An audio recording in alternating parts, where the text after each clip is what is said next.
Dear waiting moms, welcome to another episode of Becoming Moms podcast. My name is Dr. Tien. I'm a pharmacist and a fertility coach, and I'm your host. After almost 2 years of my own trying to conceive journey with irregular cycles and insulin resistance, I can understand how challenging and lonely it is to be on this journey. And at the beginning of 2022, I was able to regulate my cycles and fall pregnant naturally, as well as improve my insulin resistance by lowering my A1C down to a normal range after only 6 weeks. I am now on a mission to help all of you waiting moms find a better, more balanced way to optimize your hormones and your body in order to increase your chances of conceiving without feeling like you have to be on any restrictive diet or crazy amount of medication or supplements. I know I don't want to do that, so I don't want you to have to go through that either. Okay, so let's get in today's episode. So I have another wonderful guest speaker with us today on our Becoming Moms podcast, and I'm doing a series where I speak to a lot more professionals, just so that you have more of a perspective on what it is that you can do in order to help you conceive, right? Because my own knowledge can only take us so far. Like my training is more science-based, more nutrition-based, and of course medication too, because we talk a lot about that. But I have here Glenna on with us, and she's going to talk a little bit to you about what she does first, and then we'll dive into our episode today. Glenna? Yes, hi. I'm a holistic health practitioner as well as a fertility and pregnancy coach. So I work with women in all aspects of their life, from not wanting to get pregnant to getting pregnant, and even when they are pregnant. So when it comes to getting pregnant, there is a lot of things I can help women do from the holistic perspective. Okay, expand that a little bit for me. What does that entails exactly for the listener who not sure what holistic means? Oh, holistic is it's a really big word. Basically, it's anything natural.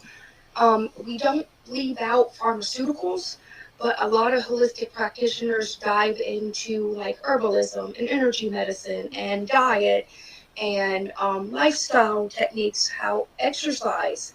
So it's really about a lifestyle management and how to do that. And if medication is needed, we do use it. It's not that we don't, it's just we use natural forms of it as our backup, as our first priority, and then medicine is our second thing that we use. A lot of people would say it a different way. I say it is an integrated approach between holistic and the allopathic system.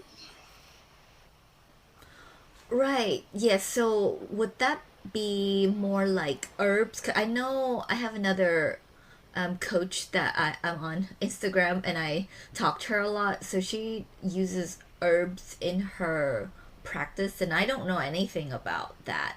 And I wouldn't be able to recommend that to my client. Is that something you would recommend as well? Yeah, as a certified herbalist, I would recommend herbs. Herbs are part of my practice, just like homeopathy is part of my practice, just like energy medicine. My practice is very personal, so there are people that are like, energy medicine, I don't want to tap into that. So plant-based medicine is one big thing of it I do, and like lifestyle management and exercise and nutrition, that's a big part of it, as well as education. So educating a lot of Okay. people about their body. Yeah. And when you're trying to conceive, right, there's a lot of factors that come into play, and a lot of my client would tell me their doctor kind of jumped right into medication as like the first line treatment, or if because a lot of my clients have PCOS or metabolic syndromes, pre-diabetes, type 2 diabetes, things like that, and insulin resistance. So a lot of time weight is another factor that the doctor would tie these patients to. And when they're having trouble conceiving and they seem young, nothing really going on, and when they run hormone panels, nothing comes back abnormal. So the doctor, okay, yeah, you probably just need to lose some weight, and that has to do with lifestyle changes, of course. But what do you feel like is weight loss something that we really need to focus on in this realm, like trying to conceive, or is it something that you're not too worried about and there's other ways to help these women get pregnant? That's a double-edged sword. You like me, for an example. I would be considered overweight, but I had a general practitioner who told me, no, that's your bone structure, that's your muscles. Muscle weighs more than fat. You did have a C-section, so you're not going to have that flat stomach. And they would tell me to lose weight if I was trying to conceive. And I'm like, I'm healthy. All my stuff comes back. I'm healthy. I have no issues. So weight is not my issue. So I say that for a woman who is overweight, not obese. Now, if you are obese and you have, like what you're saying, metabolic syndrome and stuff, then yeah, you definitely need to get that under control.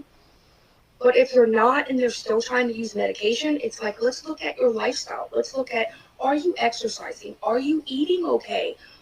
Let's look at herbs that help you conceive or help you basically regulate your period. Because even though your hormones are fine, you could still have PCOS, like you said. You could still have endometriosis. You could still have underlying issues where you're not ovulating.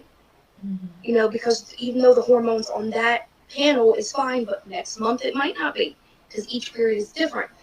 So that's where fertility awareness management that I teach would come in. I'm like, so are you having your basal body temperature shift to say that you ovulated? Are you actually having your LH go up when it's supposed to? Are you timing intercourse right? So it would be a complex picture. And I run hormone tests as well on my end. I use the Dutch test, and it's a complex, looks at everything. So you could have one thing off, like your testosterone can be a little bit high and make an issue. Your progesterone can be high, and that's another thing. If you have a short lunar phase, you're not going to luteal phase. You don't have enough progesterone to support a pregnancy, even if it's okay. Oh, I have enough progesterone. Yeah, but your luteal phase is like 7 days. You're not going to be able to support a pregnancy in that amount of time. So weight is a factor, but I don't believe it should be the only factor. And it should be looked at it by a case-by-case basis, not putting everybody in a box. Yeah, definitely. I do agree with that as well. But it's so funny because every single time I would ask my client, so what did the doctor say? Oh, just to lose weight, So I would come back and like, okay, let's look at this and really think about where you are in your journey, what you've been doing so far, and how your lifestyles are, right? And weight can be a factor in, any time that you can move your body, that will help tremendously in general, not just for pregnancy. And I want these women to have a healthy and strong life even after pregnancy, right? So that could be something that they can do later on, if they really want to lose it, if that like a personal goal for them, right? But otherwise, let's look at the whole picture and not just one factor. And that's kind of like lacking in the medical field, in modern medicine. These doctors, we need them, right?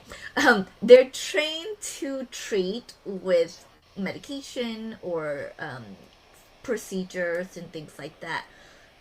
And lifestyle and any things that are more natural, they're not really trained on. So that's where we come in a lot of time. And I'm a pharmacist, so I actually am a modern medicine practitioner.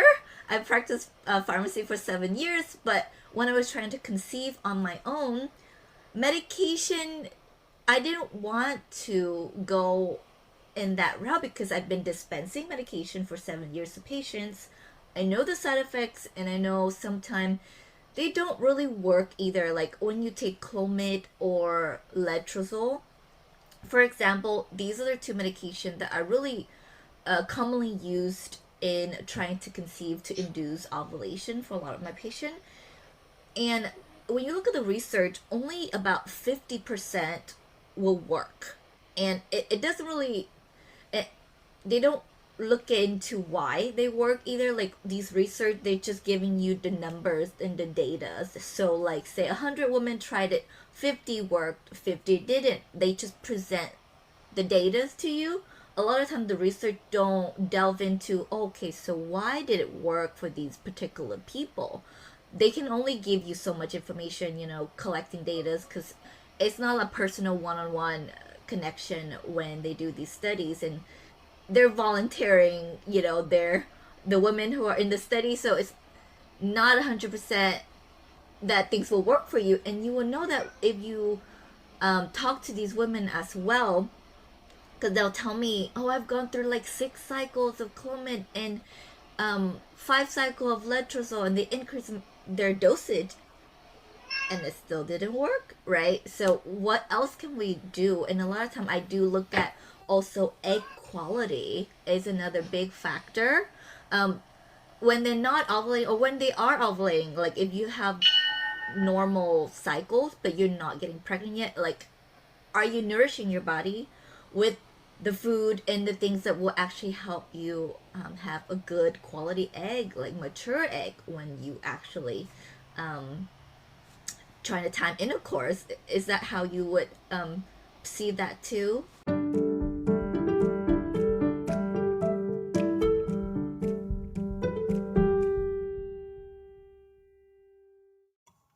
It's Dr. Promlab here, interrupting your episode. I do have an announcement that I think will be super exciting and beneficial for you, especially if it doesn't cost anything, right? So I actually have a free Facebook community for waiting moms out there just like you.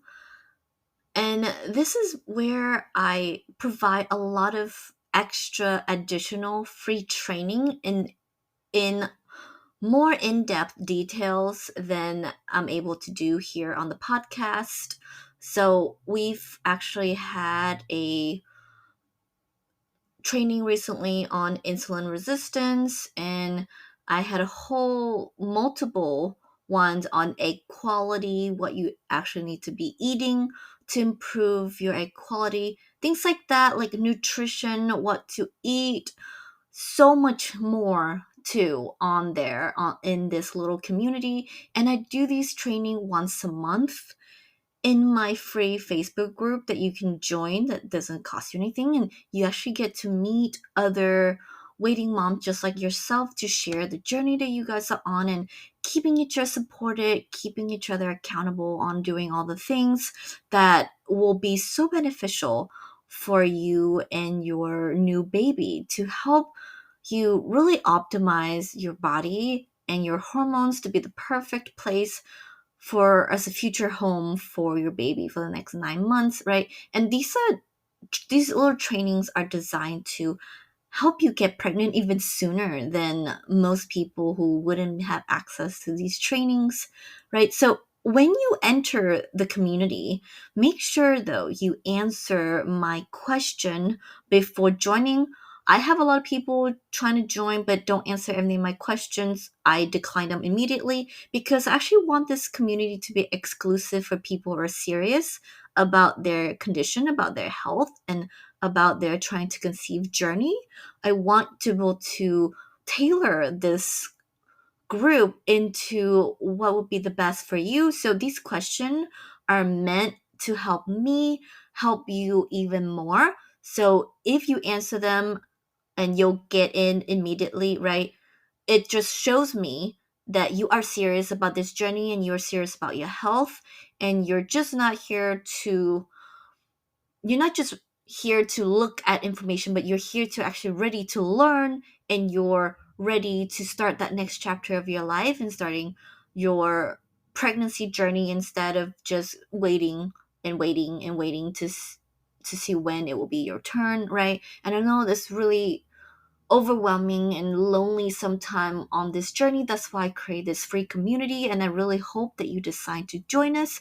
So I'll put the link to join my free Facebook community in the description of the podcast. So make sure you check that out. And I can't wait to see you in the community.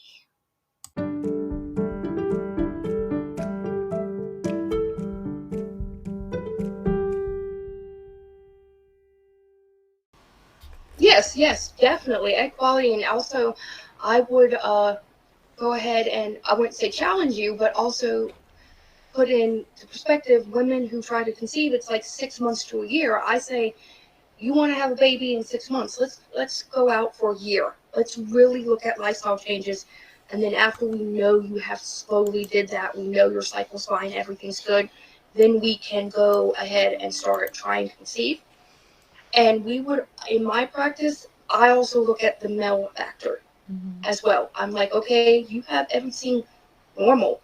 You have worked with me for a year or 6 months, and you have flown through all this. Your body is healthy, but you're now trying to conceive, and it's not working. And it's been 5 months, and we know you're okay. Your egg quality is good. We need to now look at the male factor. Instead of waiting that a long time, let's look at the male factor as well as the female. Right, definitely. Yeah, I in my training, male factor fertility isn't a strong suit, but I have I guess looked into that more because it's about 30% of the time for infertility, male factor would be something we need to look at. And it's funny because when I ask women, oh yeah, no, we're just looking at me right now, he don't want to do any test. He's just gonna try to wait and see. It's weird. There's tests you can do right at home. There's tests now, companies that I personally work with that you can do right from home and send it off. So it's like, dude, you have no excuse. You don't gotta go into a doctor's office. That's really a good thing nowadays. That a lot of things are more accessible, but I feel like it's the mindset that they have. Like they don't want to think anything's wrong with them, right? I feel like it's something like they're embarrassed about it, and nobody talks about infertility in male that much. I feel like it's more females, but then it's like both people need to function for a baby to be created, you know? Yeah. And because my husband gonna kill me, but when we were trying, he was like, you look at your stuff first. I'm gonna wait. I'm not gonna do anything yet. And then we got pregnant before he has to do anything. So he's like, okay, I'm good. You know? But when we were, because it's been 2 years for us and nothing was happening. So I went into my doctor and just have test runs and to see where things are. And I tell my husband, you go do the same. And nothing happens. So it's not talked about, and I don't think they have male friends or like male models in their life in general. Like anybody publicly would talk about this. That's why it's such a taboo thing, but it's really not. Yeah. You're just taking care of your body, and you're just having a baby.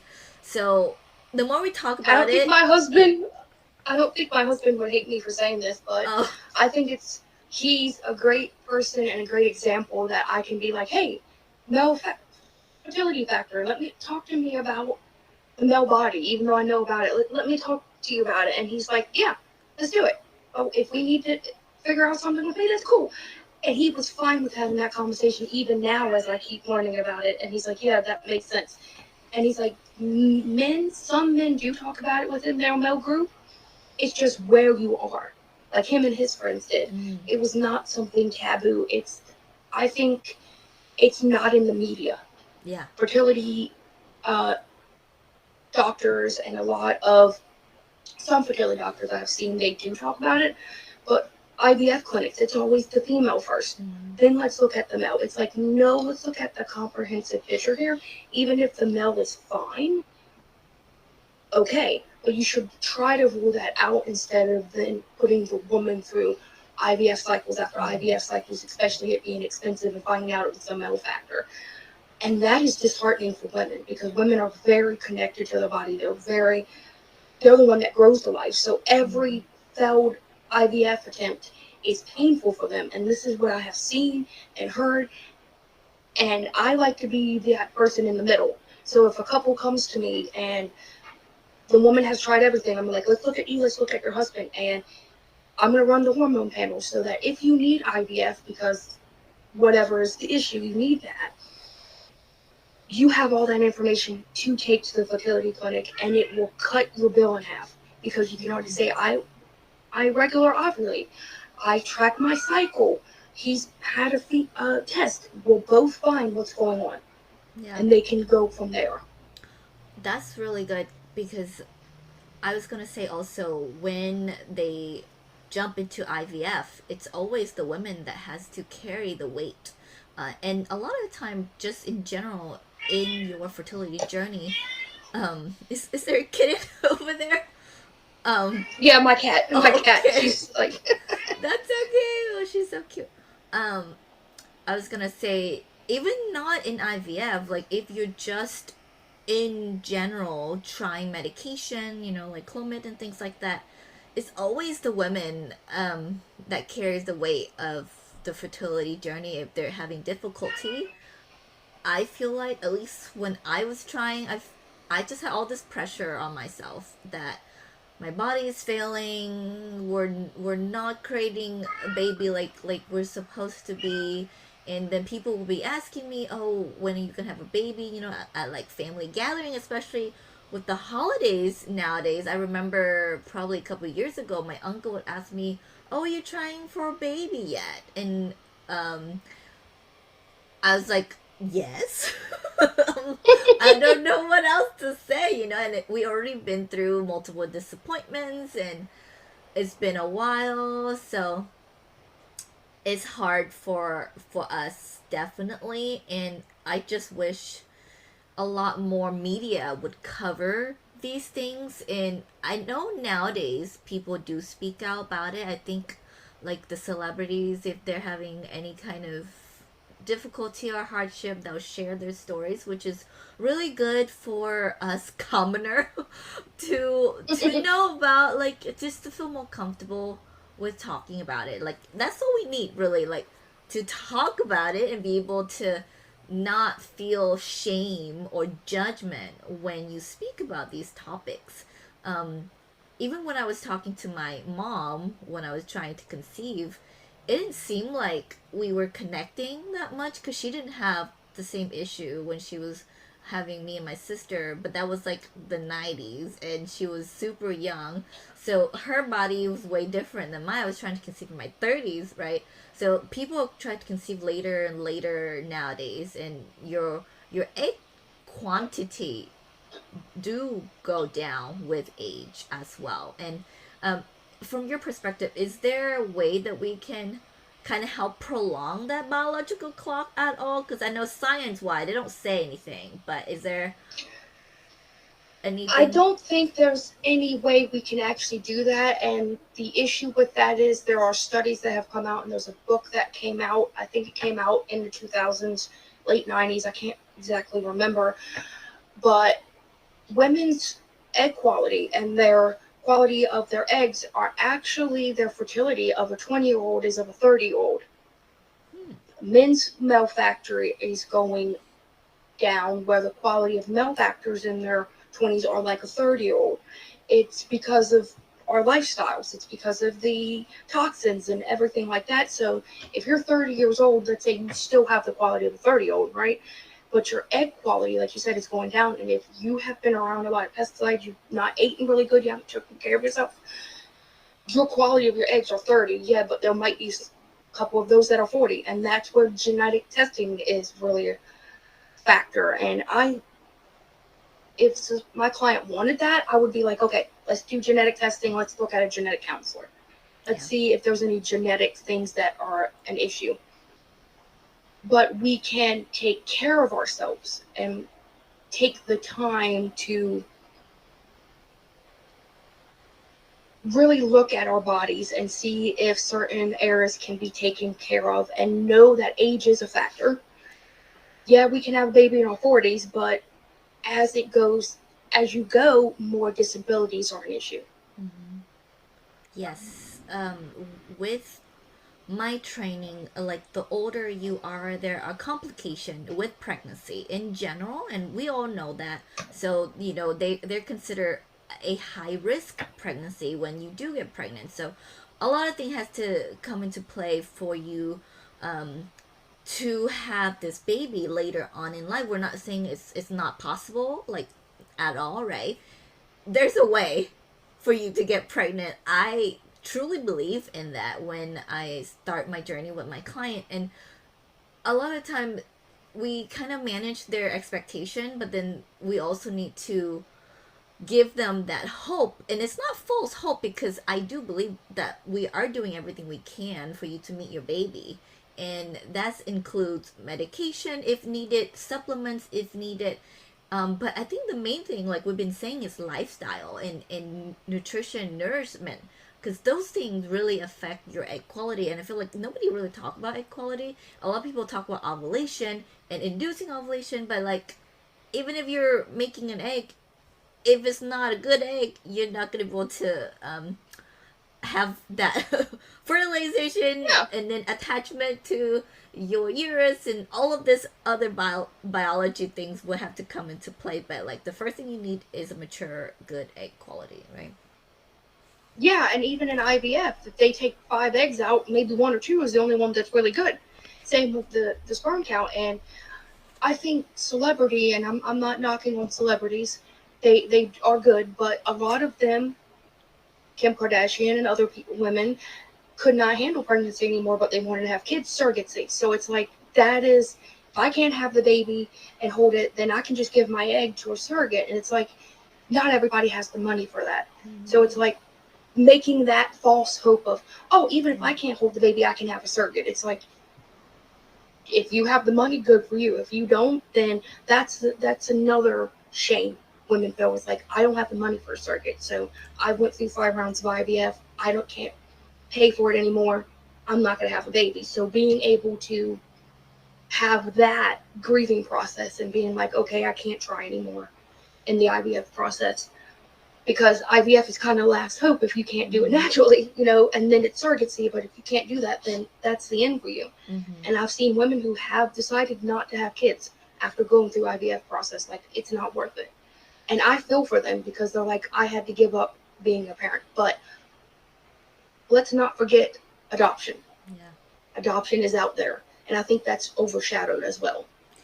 That's why when I say your journey of becoming a mom, I don't exclude any means. Yep. And I don't normally talk about it because I want the person to try everything first before Yep. we think about other options. But if you really want to become a mom, you want to become a parent, you can. Like, that's 100% Yep. possible.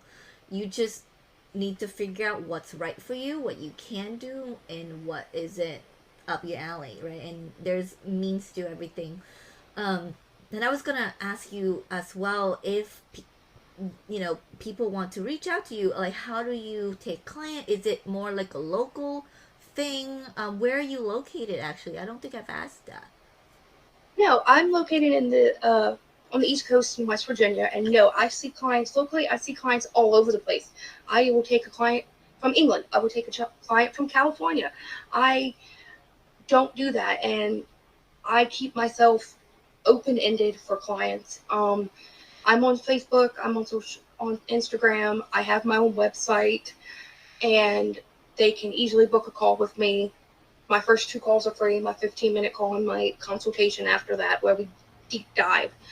Because I believe you should not sell them the first call. You got to make sure you are compatible to work together. And I have a personalized approach. Every single thing, from my holistic health coaching to my fertility program to my soon-to-be natural pregnancy program for all my pregnant women, and then a hormone program I'm going to do, because a lot of women just need their hormones looked at. They don't need anything else. And that's coming in next year, so I'm really excited about that. No, it's all personalized approach. So if a woman already has good hormones and don't want to do hormone testing, then well, that's fine. And I believe the personalized patient-centered approach is really important. Not everybody needs to be put in that Box. model of model of care. But my program is stacked on a program. It's like we will go through these things, but Right. that's where the personalization comes in with the supplements and the herbs. And if you're into energy medicine, we'll do energy medicine and Reiki and all those other things. And if you don't want to try that, then fine. You know, if you're a person that prays, then we're like, okay, let's do prayer or let's do emotional freedom technique. And it's like, I have all those things I learned and are in my toolbox. So it's not just nutrition. I have a huge toolbox, and I am a learned practitioner and continue to learn. Yes, so keep expanding your knowledge to help these women is definitely my passion as well. And I'm gonna put all of Glenna's links, guys, in the podcast description. So her website, I have her Instagram. I don't know if I have her Facebook, but I'll get that from her, and then I'll add all of the links so that you can easily find her. And definitely finding like the right person that you want to work with and the right fit for you is really important to me as well, because if you get somebody who aren't willing to try or who aren't as open to different methods, is going to be a difficult journey for the both of us, right?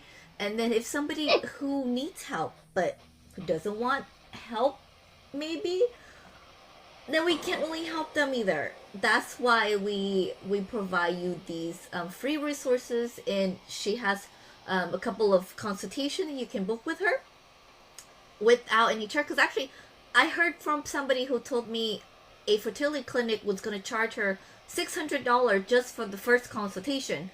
And I'm like, wait, they haven't even given you any treatment yet, and they're charging you $600? She's like, yes, just to see if they can help me. So I'm glad we don't do that here for our client, because a lot of the time you have to find the best fit for you. That's like one of the first step for a successful fertility journey with a coach. And we will wrap the episode now. Did you have anything else to say to our listener, Glenna, before we end? Yes, just have grace with yourself. De-stress, because de-stress can be an issue with fertility. Stress can be. And that I am here for anybody who wants to see if we're a good fit. And if not, I'm not going to cut you off. Even if we're not a good fit, I will send you resources to help you on your journey. And I hope everybody has a wonderful time listening to this. And I thank you for allowing me to be on the podcast here.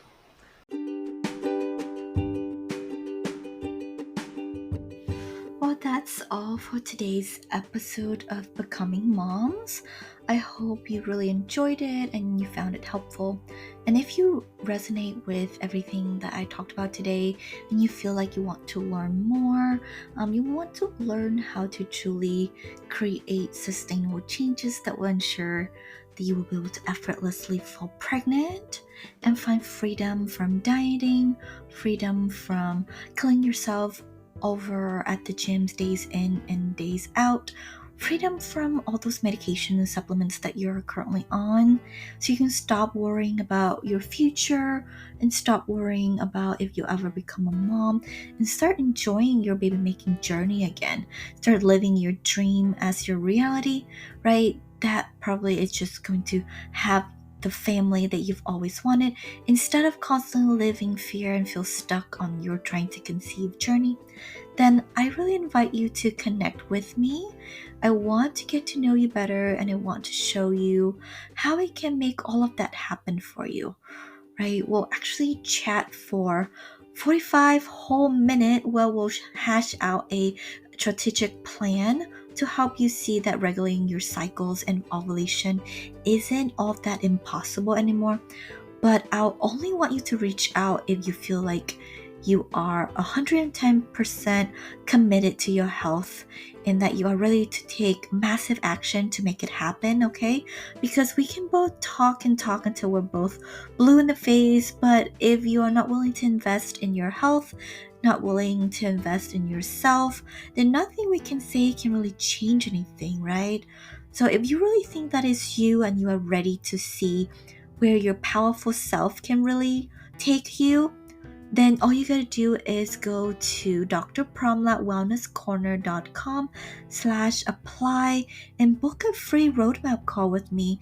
I am committed to you and your health, and I will work with you until you are successful.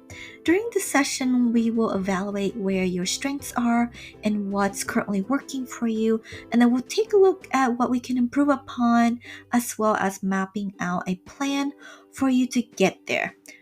And then if you are a really good fit, I'll actually offer you a spot in my Becoming Moms community where we will work further with you on how to create a more sustainable and less restrictive way so you can actually optimize your hormones in your body to increase your chances of conceiving without having to think about if you'll ovulate this month at all. Also, make sure to fill out the little short survey attached to our call before the session. So I have a bit of a background on you to better prepare and plan for our session to make sure that you will get the most out of your time with me. Okay, well, I can't wait to speak with you soon. Until then, sending you lots of baby dust.